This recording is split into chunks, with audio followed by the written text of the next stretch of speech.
All right, so today we're going to start a study, a multi-part series on Abraham, who's clearly one of my favorite characters in the Bible. Today will be lesson number 1, Finding One's Identity. The study of Abraham provides the Judeo-Christian viewpoint of male leadership of the family. This is not a secular viewpoint. In the secular world, there is an undercurrent of antagonism toward male leadership, perhaps in the ways that male leadership has failed. Abraham was a strong and dynamic leader. In the Israelite world, every king was compared to David, and the leader of every family was compared to Abraham. Neither David nor Abraham were perfect. The scripture reveals to us some of their mistakes and imperfections. Only Jesus Christ was and is perfect.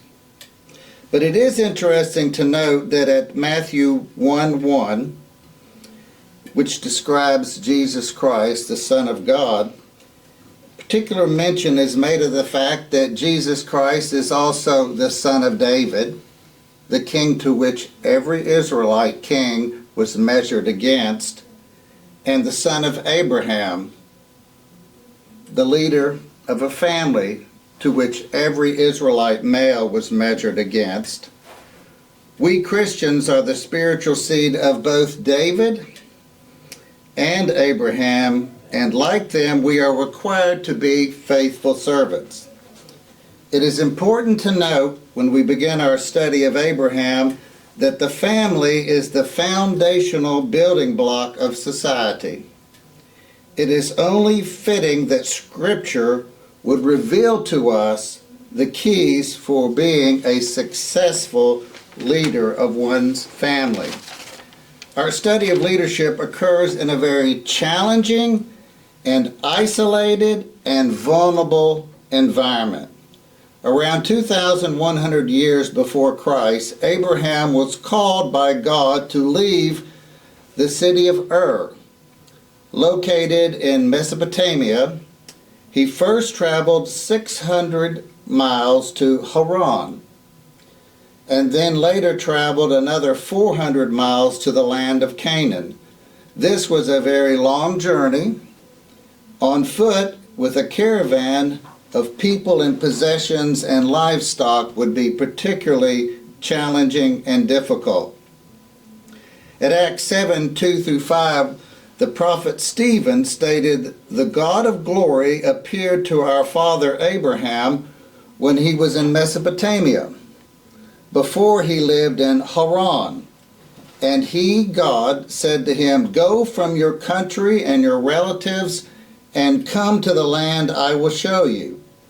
Then he left the land of the Chaldeans and settled in Haran, and from there, after his father died, he then went to the land of Canaan," which was Palestine during the first century that we are familiar with.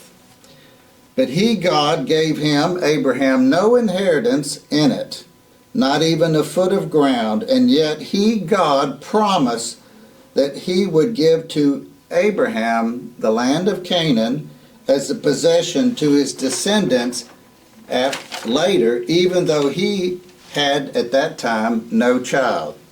In the Zondervan Illustrated Bible Background Commentary, Professor John Walton writes, "The Sumerians have become known through the excavation of Eridu, of Uruk, and Ur, that this was a very advanced civilization that Abraham came from. They are credited with many of the important developments in civilization, including the foundation of mathematics, astronomy, law, and medicine.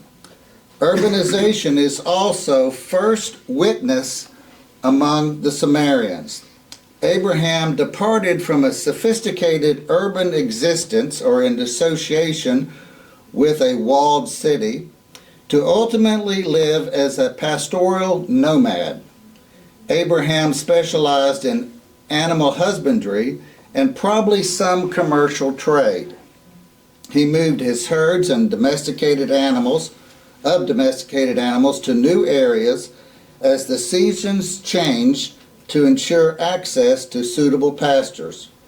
Abraham's travel from Mesopotamia to the west also familiarized him with the key trade routes between the two most prosperous areas of the world, which was Mesopotamia and the Nile River Valley. That arc, most of you all are familiar with, is called the Fertile Crescent. It goes from Mesopotamia all the way down toward the land of Canaan, even down into Egypt. However, it is important to note that the life of a nomad can be very dangerous and isolated. So try to think about what that life would be like, the life of a nomad. To describe the vulnerability and isolated existence of a pastoral nomad, I will offer the following personal experience. During the first Gulf War, I served in the U.S. Army with the 489th Civil Affairs Battalion. We were attached to the 101st Airborne. Later, Daniel was a part of the 101st Airborne. Before the invasion of Iraq and Kuwait, we lived in several months in the desert. So I got familiar with life in the desert. Lived there several months in the Saudi Arabian desert just outside of a town called Rafah. Rafah was the closest city to where we were located, and Rafah was located close to the border of Iraq. It's right on the border. So as we were preparing to invade Iraq, it's right there adjacent on the border. On one particular day, my unit was instructed to contact certain Bedouins in the desert and gain their cooperation in moving them out of the way and away from a security zone established by the 101st. So the division established a security zone and didn't want Bedouins inside that security zone. And so I was assigned the task of convincing them to move and to leave the area of the security zone that was established by the division. We, like Bedouins, also lived in tents. Our compound, though, was located about 30 to 45 minutes outside of Rafah. Our tents were surrounded by a sand berm and concertina wire. So we had modern equipment that built us a wall. And we also put concertina wire on top of that berm to basically have some measure of defense from those around us. Initially, we could see no other units. So when we were out in the desert, literally, there didn't appear to be anybody else anywhere close. And I would look out for weeks and wouldn't see anybody, and then later a medical hospital, courtesy of the United States Army, was constructed off about 2 miles off in the distance. And before the ground invasion, a prison was also constructed, another 2 miles in another direction. And basically they assembled these things almost overnight. It was amazing. On my mission to move the Bedouins from the 101st Security Zone, I was accompanied by one of our Kuwaiti interpreters. So in order to communicate with the locals, we had Kuwaiti interpreters who lived with us. As you know, it was the Iraqi military invaded Kuwait, and they basically worked with us to communicate with people in the local economy and who lived in the local area. Interestingly, the Kuwaiti interpreter that lived with us was a graduate of Savannah State University, and he spoke excellent English and Arabic. He lived in our tent, he lived with us, and we were also accompanied I was on this mission by 2 other soldiers. Of course, we were all armed. So my favorite way to travel the world has always been with an M16. I always felt secure. And it's a lot different when you travel and you don't have an M16 and then several of your buddies also are all armed. So we first drove to Rafah to seek the assistance of the local sheriff. So how are we going to get these Bedouins out in the middle of the desert to move away from our security zone? I had to enlist the support of other people to try to gain their cooperation. Did you have a hard time finding them? No. We knew where they were. They showed, so the 101st comes to the 489th and says, these are where the Bedouins are located. Here's your map. I need you to go out there and find them and tell them to move. We suggest you first go talk to the sheriff in Rafah. So we get in our trucks. There's only, there's 3 of us. We get in a truck and we drive about 30 to 45 minutes to Rafah, which is a town right on the border of Iraq. So we go in to meet the sheriff. And it just so happens that the sheriff was a graduate of the University of Florida. all over his desk were gators and all these little paraphernalia that would belong to someone who was a gator fan.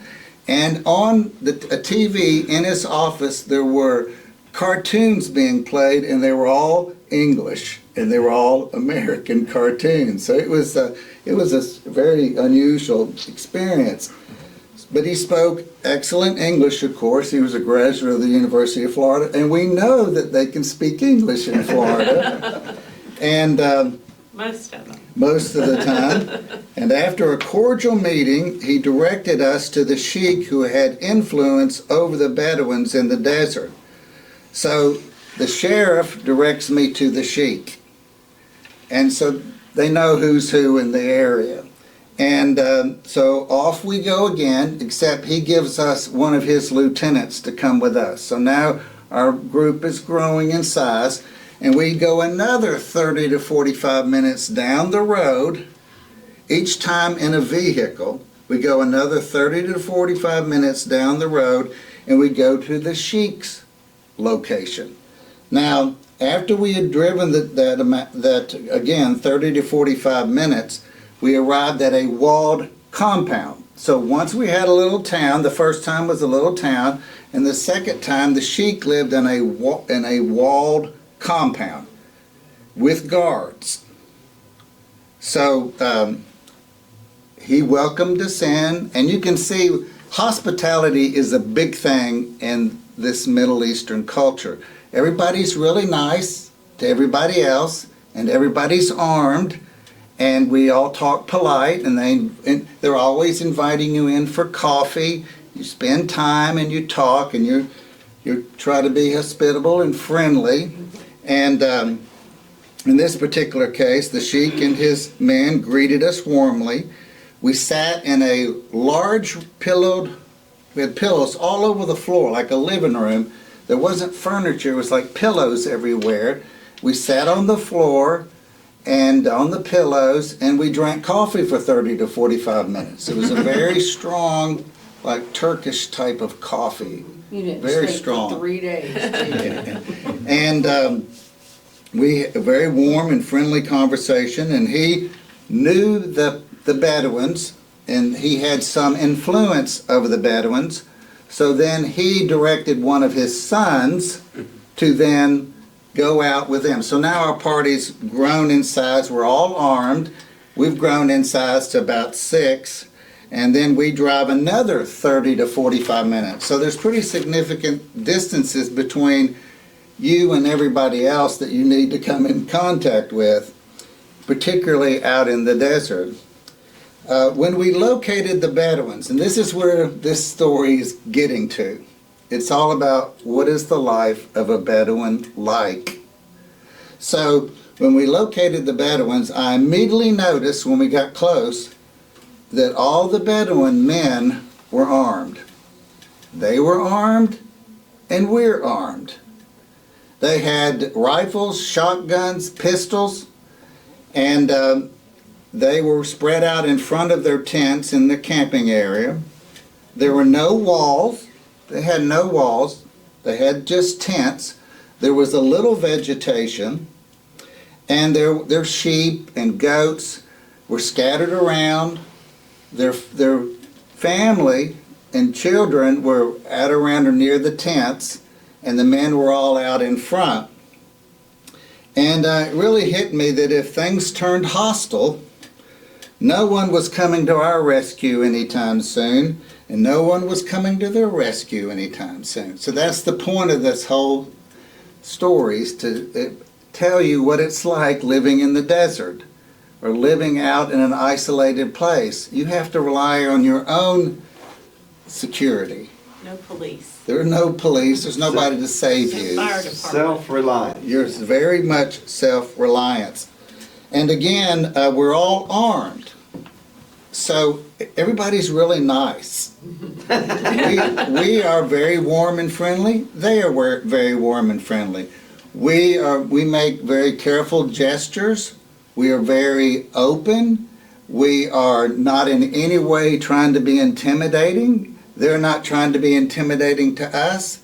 But you can see how that, in that culture, hospitality, being warm to each other becomes very important, because if you are show any type of hostility, it's going to put everything in a bad situation. Or aggression. So as the two groups of armed men approached each other, again, we were all hospitable, non-threatening. We spent about 30 to 45 minutes talking in a relaxed, cordial manner, and ultimately they said that they would comply with the request of the 101st and that they would voluntarily move a greater distance out. We showed them that this was our area and we need you over here. And they knew basic geographical features of the area. Ultimately, in our moments of relaxed conversation, one of the Bedouins mentioned to me that he was interested in acquiring another wife. And he asked me if I knew any American women who would be interested in joining his family. And that's the truth. That's the truth. And I politely responded that I didn't know of any. And but I've thought about this. You have a sister back home. I've thought about this interaction many times, and thought a lot about how important physical security is in an isolated environment. And it is obtained by how fast you can grow your family. For example, when I went to the first Gulf War, I had a 8-year-old, left my wife at home with an 8-year-old, a 6-year-old, and a 3-year-old. Okay, move the clock just 6 years into the future. My oldest son then is 14. He plays football, he wrestles. One time I was watching him wrestle as a 9th grader, and I said, oh, he looks pretty strong. I wonder what it would be like to wrestle him. So we went out to Webb School, we got into the gym, and within 4 seconds, he had me on the ground. He was choking me out, which he liked to do, choking me out, and I basically had to tap out. That's what a 14-year-old could do. So the faster you can produce boys, the faster your little army can grow. And guess what? If you have multiple wives, you can grow it even faster. And you can have a pretty good little army after a while. So you can see how that's one of the factors, and we'll discuss some of the other factors of why polygamy can be a cultural thing and why it can actually make sense in some cultures. And as we will discuss, having family, growing your family is so important. It was incredibly important in the ancient world. It's important to understand. Now, in our modern culture, we hear a lot about the discussion of one's identity. That was the title of this lesson today, Finding One's Identity. Professor John Walton wrote, in the ancient world, people tended to find their identity not inside themselves or as individuals, but in their family, clan, or city. So I was encountering all of that in this little journey, which was absolutely true. Professor Walton is right. You find your identity in the ancient world, in your family or your clan, that would have been that sheik, or you can find your identity in a city. And there were certain cities in the ancient world that had a really special reputation, and people would be first to say that I'm from Jerusalem or Athens or Thebes, or Alexandria or Rome. They found identity in the ancient world in family, clan, or city of which they were a part. Consequently, it was not unusual for good fortune and ill fortune to be experienced on the communal level. So you experience the world around you, good things, bad things, drought, war, whatever disasters that might occur, you experienced it as a community. And that's how you found your identity. On the other hand, Abraham, the archetypal patriarch, primarily found his identity. This is what the story is really about. In relationship with his creator God. God was the source of Abraham's identity. He was an unusual person in history, and he's someone that is my suggestion that we should pay attention to. At Genesis 12, 1 through 3, we read the words, God's words to Abraham. Listen to these words. Now the Lord said to Abraham, go from your country, your place, Ur of the Chaldees, later Haran, and from your relatives, and from your father's house, to the land which I will show you. So God's not saying those other things aren't important. He's just telling us that the most important thing in shaping our identity is our relationship with Him. I would say to you that that's a lesson that this world that we live in today desperately needs to hear. This is what shapes our identity, our relationship with our Creator. It's not that those things aren't important. We know that they are very important. But who we are at 12 o'clock at night or 3 in the morning, it's who is your principal relationship with. And then this promise, I will make you into a great nation. I will bless you and make your name great, and you shall be a blessing. And I will bless those who bless you. The one who curses you, I will curse. And in you, all the families of the earth will be blessed. So this twofold thing. God wants to bless you. Everyone in this room, He wants to bless you. And He wants you to be a blessing to others. Would there be anything else that would bring more significance to your life? That you would be a blessing to others? It is so absolutely key. But the whole thing starts with looking at life in a different way. In a different way. And then, as I previously stated, the Bible does not describe, and I think this is very important, the Bible does not describe to us the moment that Abraham first believed. It doesn't tell us what happened back in the Ur of Chaldees. What was that first moment of faith? What we learn in the story of Abraham is that faith, he's the archetype of faith, in that it is that relationship with God, that trust in God, that journey with God, that belief in God. I'm in no way diminishing the first moment that we believe that Jesus is the Christ. It is a very important moment in our existence. But it is the walk of faith that we are called to as Christians. This walk of faith, this journey. And our walk of faith has to be seen as a unique journey. We have, every one of us in this room has a different experience, different challenges, different blessings. Some things are the same, a lot's different. A lot is very unique to each one of us, and all of us are called to embark upon this destiny, this new journey that has a new destiny of growing closer and closer to God.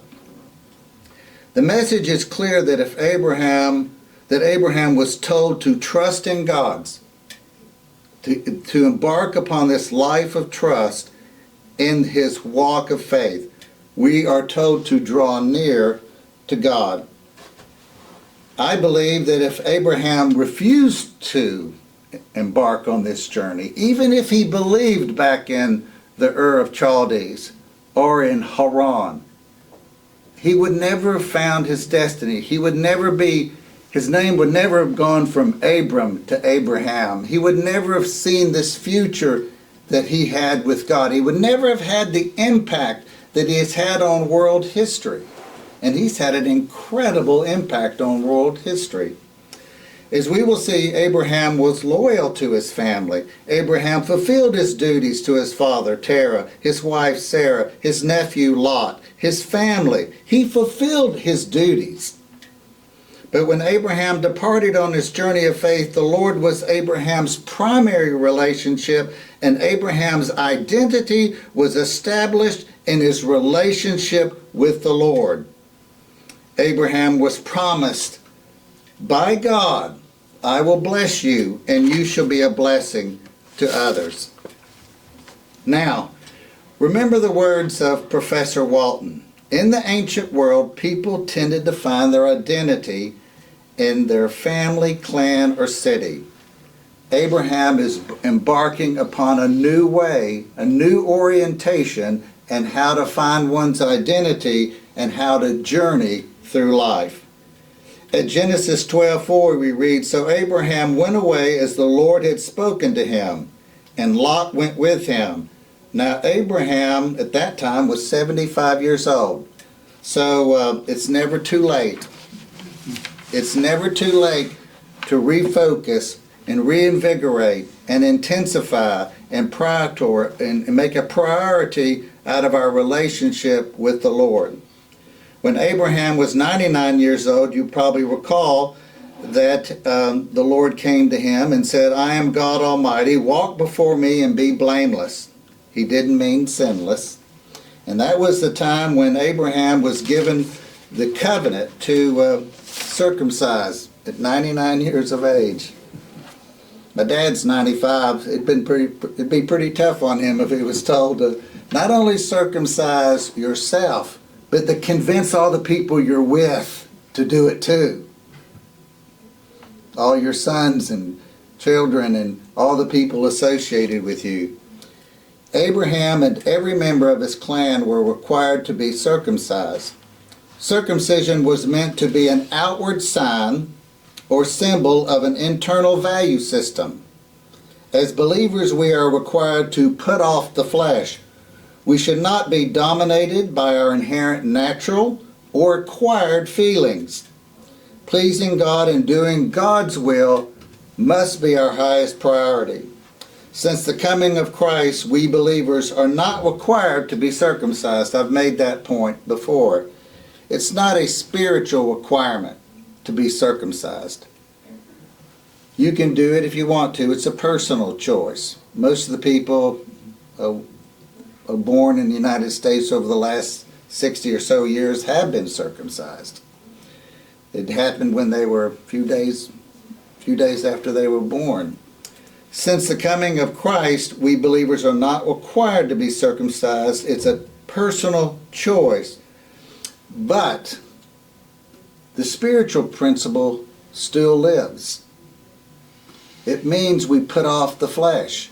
It means that we were able to make God our highest priority and not our inherent desires or our acquired desires.